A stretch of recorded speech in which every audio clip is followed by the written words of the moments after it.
Oh iya Ustadz Cucu, kalau untuk surat-surat yang akan dibagikan kepada warga terkait dengan penyerahan sembako itu sudah difotokopi belum ya? Alhamdulillah sudah Ustadz, kita fotokopinya di Jihan Center. Yang di mana Jihan Center? Itu Ustadz, yang di dekat SDN Pangoban 1-2. Oh, kalau Jihan Center itu saya juga sering fotokopi di sana dan memang hasilnya bagus. Nah, kalau Ustazah Lilis untuk bukber itu pesan cateringnya ke mana?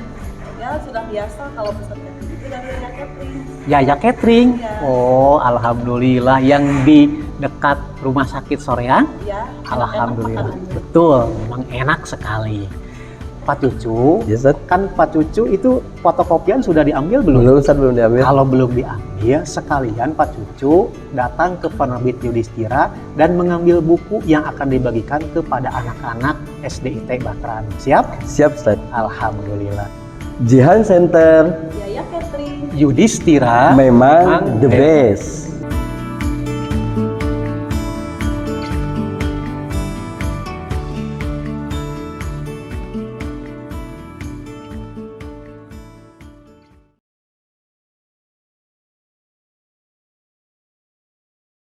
Bismillahirrahmanirrahim.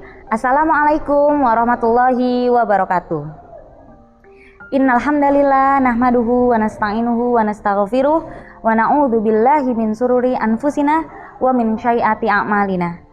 Asyhadu an la ilaha illallah wa asyhadu anna Muhammadan abduhu wa rasuluh. Amma ba'du. Pertama-tama marilah kita panjatkan puja dan puji syukur kita atas kehadirat Allah Subhanahu wa taala, karena berkatnya lah kita masih berada sampai di detik saat ini, sehingga kita masih bisa bertatap, masih bisa bernafas di kesempatan sekarang ini. Kedua kalinya salawat serta salam tak lupa kita haturkan pula kepada baginda Nabiullah Muhammad Sallallahu Alaihi Wasallam. Karenanya lah kita bisa merasakan nikmat iman, dan sehingga kita bisa menghadapi zaman yang terang benderang seperti sekarang ini. Bagaimana kabarnya ayah, bunda, serta ananda dimanapun Anda berada, serta pemirsa setia YouTube channel SDIT Baterano.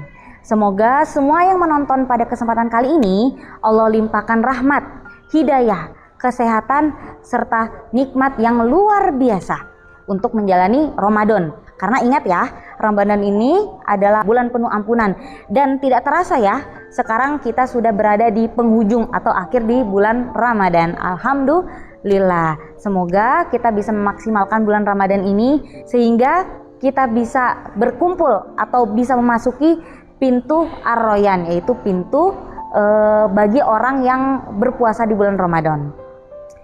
Pada kesempatan kali ini saya akan menyampaikan sebuah nasihat menjelang berbuka.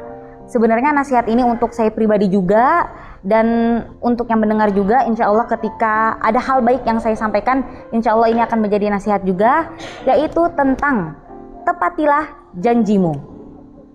Nah, janji memang terasa ringan untuk diucapkan, tetapi sangat berat untuk ditunaikan. Banyak orang di luar sana ya, termasuk saya juga ya, secara nggak langsung pernah mungkin sebelum-sebelumnya, itu sangat mudah untuk mengobrol janji. Misalnya orang tua kepada anaknya, oh ya nak, nanti saat kamu nilai matematika kamu 100, ibu akan belikan sepeda, ibu akan belikan mainan. Nah, berarti orang tua ini sedang mengobrol janji. Gak hanya orang tua, bahkan ada beberapa ya pekerjaan-pekerjaan yang dia tuh, oke bos, saya akan kerjakan tugas ini, saya janji nanti malam saya kirimkan. Ternyata apa? Dia lalai atau dia tidak tunaikan janji tersebut. Maka dari itu kita harus menghindari dengan mengobrol janji.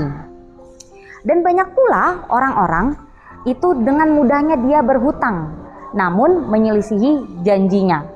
Padahal ketika kita tidak sempatlah untuk menunaikan janji tersebut, itu harus alasan yang tepat atau alasan yang valid.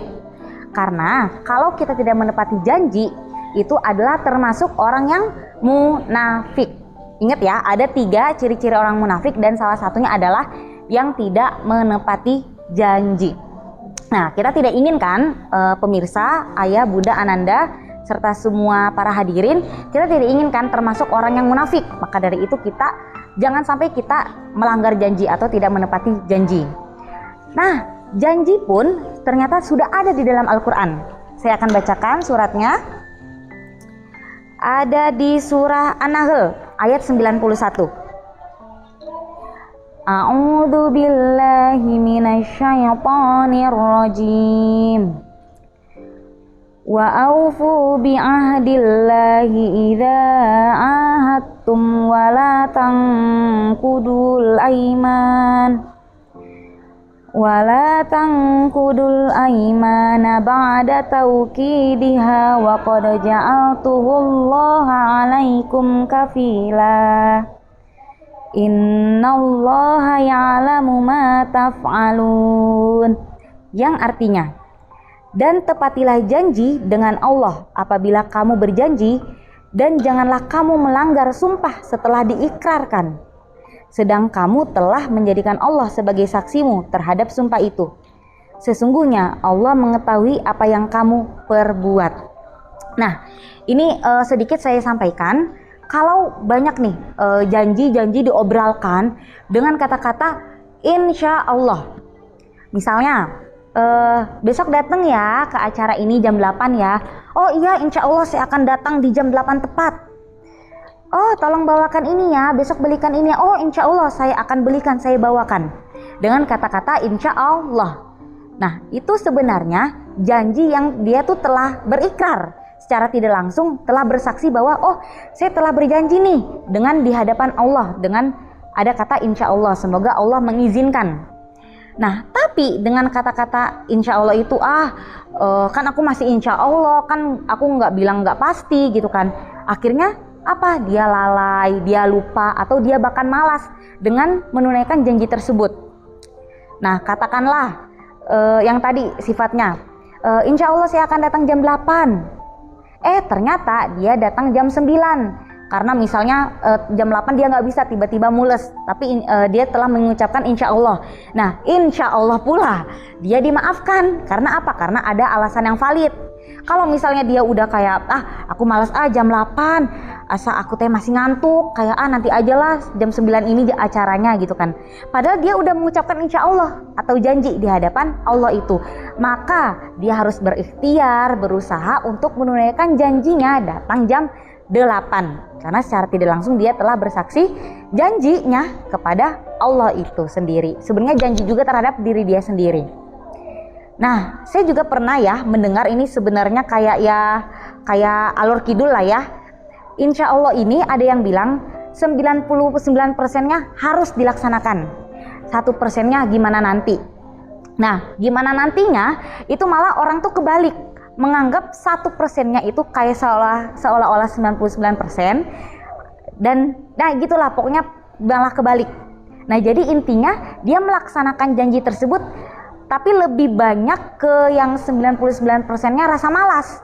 Harusnya kan malah kebalikan ya, 1%-nya uzurnya atau halangannya kenapa gitu kan. Nah, ini malah kebalikan, 99%-nya dialaskan, maksudnya beralasan kayak nanti masih jam segini, nanti macet segala macam. Nah, itu jangan sampai hal itu terjadi di hadapan kita. Dan itu pun sebenarnya sebagai nasihat saya pribadi ya. Nah, ada juga di ayat di surat Al-Isra ayat 34 ada kutipannya, A'udzu billahi minasyaitonir rajim wa aufu bil ahd innal ahda kana mas'ula, dan penuhilah janji karena janji itu pasti diminta pertanggungjawabannya.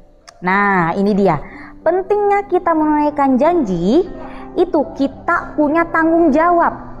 Jelas ya, kalau misalnya kita nih sebagai seorang ibu, dia tidak bertanggung jawab kepada anaknya, sok apa akibatnya? Akan mendapat dosa. Sama halnya ketika kita berjanji.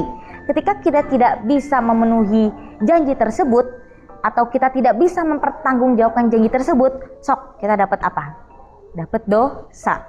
Maka dari itu kita harus mengikhtiarkan, mengusahakan untuk janji itu harus ditepati. Karena apa? Menepati janji adalah termasuk sifat yang terpuji. dan mengingkari janji termasuk sifat yang tercela. Wallahu alam bishawab. Cukup sekian, insya Allah nasihat menjelang berbuka tentang menepati janji atau tepatilah janjimu. Insya Allah bermanfaat bagi kita semua dan sebagai reminder untuk saya pribadi dan untuk pemirsa dimanapun Anda berada. Dan semoga dengan penyampaian saya ini kita bisa mengingat janji-janji kita ya. Jangan sampai akan menjadi janji palsu atau oh iya kemarin aku teh ada janji. Nah semoga kita jadi ingat ya sama janji kita dan semoga kita bisa menunaikannya. Semoga bermanfaat. Saya tutup dan saya minta maaf ketika saya banyak kesalahan dan kebenaran hanya datang dari Allah Subhanahu wa taala. Terima kasih. Wassalamualaikum warahmatullahi wabarakatuh.